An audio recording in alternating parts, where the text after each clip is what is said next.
that is guaranteed to leave you horrified and heartbroken, especially if you're a mom yourself.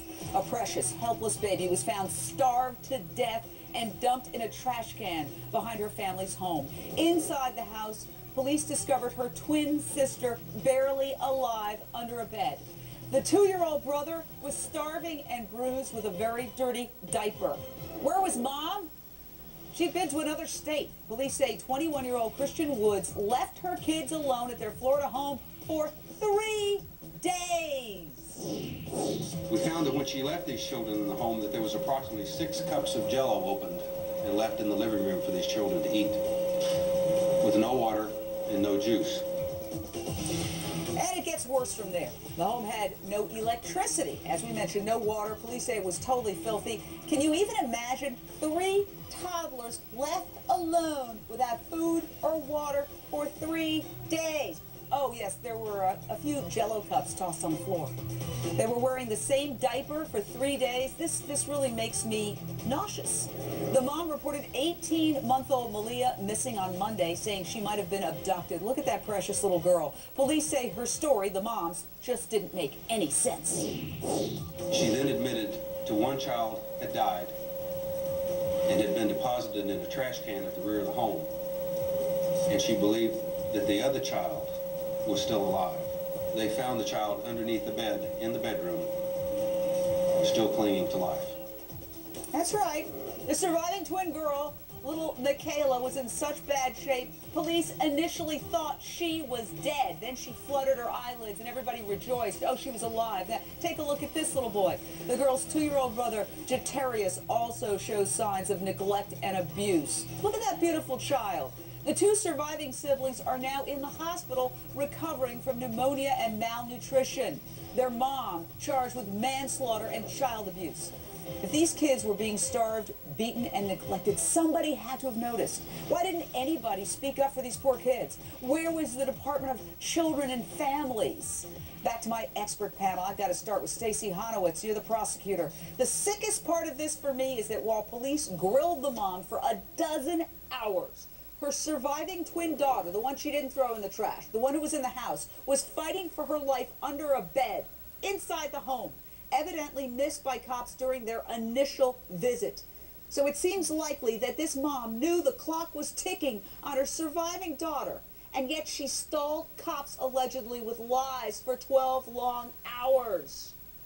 Well, if she did what she did to the first kid, what would make you think that all of a sudden she would become this redeeming person and talk about this other child? This is the most repulsive, disgusting case you can really imagine. And quite frankly, it's amazing to me that they're charging them with manslaughter. This is a felony murder case in my book. This is child abuse. You leave your kid for 3 days with no electricity, water, or food. That's child abuse. The child died in the commission of a felony. It's felony murder. So I'm hoping that they review all of the documents and they upgrade the charges, and there's nothing more to say about this case. It is hideous, it's disgusting, and, you know, it happens all the time. That's the sad part. People don't have a license to have a child.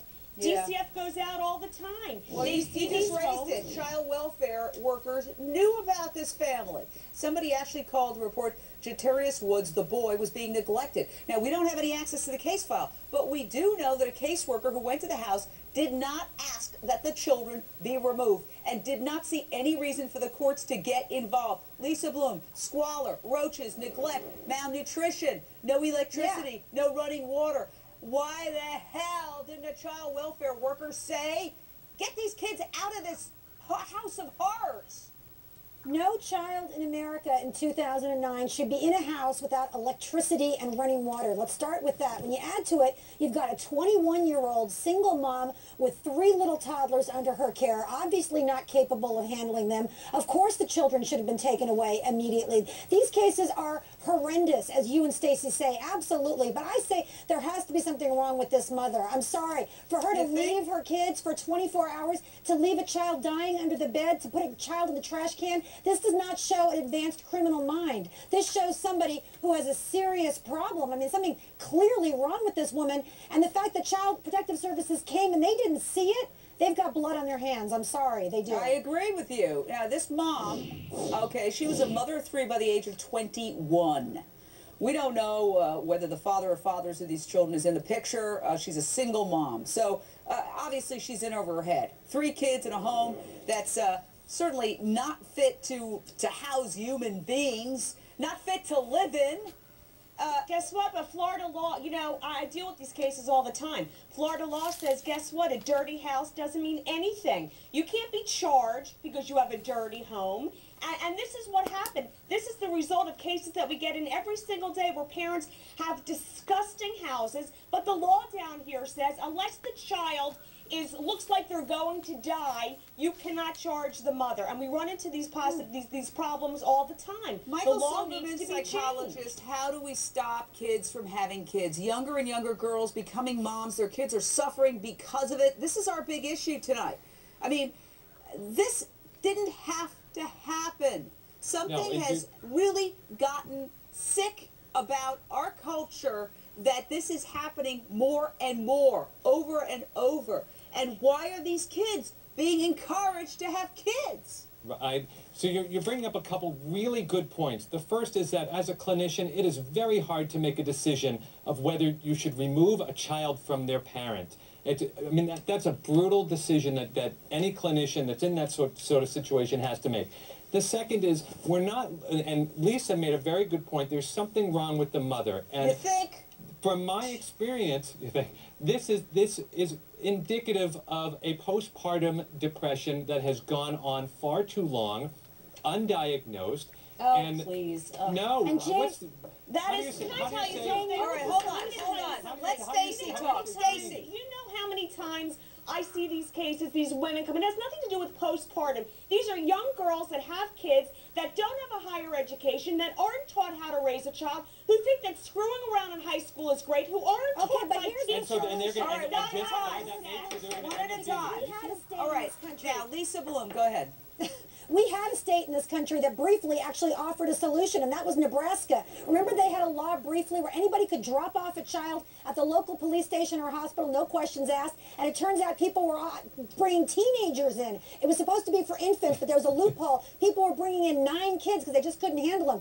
I think every state needs to have a safeguard. If you have kids and you can't handle them, and you're on the verge of what happened here with Christian Woods, bring him to the police station, bring him to the hospital, no questions asked, because the safety and protection of children should be number one. You know, let me just say this. On this show, Issues, we try to come up with solutions. We try to stay in the solution. These stories, they're depressing to cover day after day. And if we don't come up with solutions, I get clinically depressed. We have to look at what is the answer here, because this is not an isolated incident. This kind of thing is happening all over the place. You know, public education in America was supposed to be the great equalizer. It was supposed to give everybody the chance to make it in America, even though there is poverty. We shouldn't have to deal with such a intense lack of education that this is the kind of solution that a troubled woman comes up with.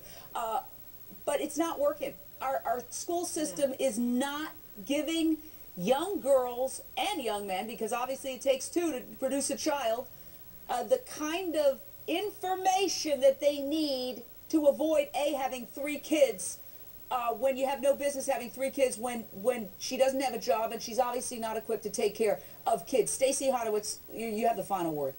Well, listen, I say it all the time. When I go out, I lecture at schools. I ask them, are you taught about sex, about possibly having a child, what you're going to do, how you're going to raise this child? And they all have the same answer. No one talks to them. This is what they know. This is what they used to. And quite frankly, having sex and screwing around in high school is kind of cool. And they're not taught, they're not educated. Well, there was such a controversy over the last 8 years about sex education. You know, that was such a bugaboo that people were afraid to do any kind of sex education. Come look at my cases. Look at all the neglect cases that I have sitting in my office, because these girls don't know how to care for children. They get involved. They have kids at 14 and 15. It's a vicious cycle. They neglect the kid, then the kid comes up in the foster kid. It's a terrible, disgraceful system. I'll tell you something. Needs to be changed. You know, teaching kids history, we need to take history class and we need to put something in there in place. And that is how to be a decent human being. Because if you don't know how to be a decent human being, it doesn't matter if you know about European history or about logarithms. Thank you, panel. Up next. Education starts at home. You cannot blame the school system because your own children aren't informed about sex education of relationships and birth control. It starts in the house. It doesn't start in the school. And children are known as children, not kids. I don't like that when people call their children kids.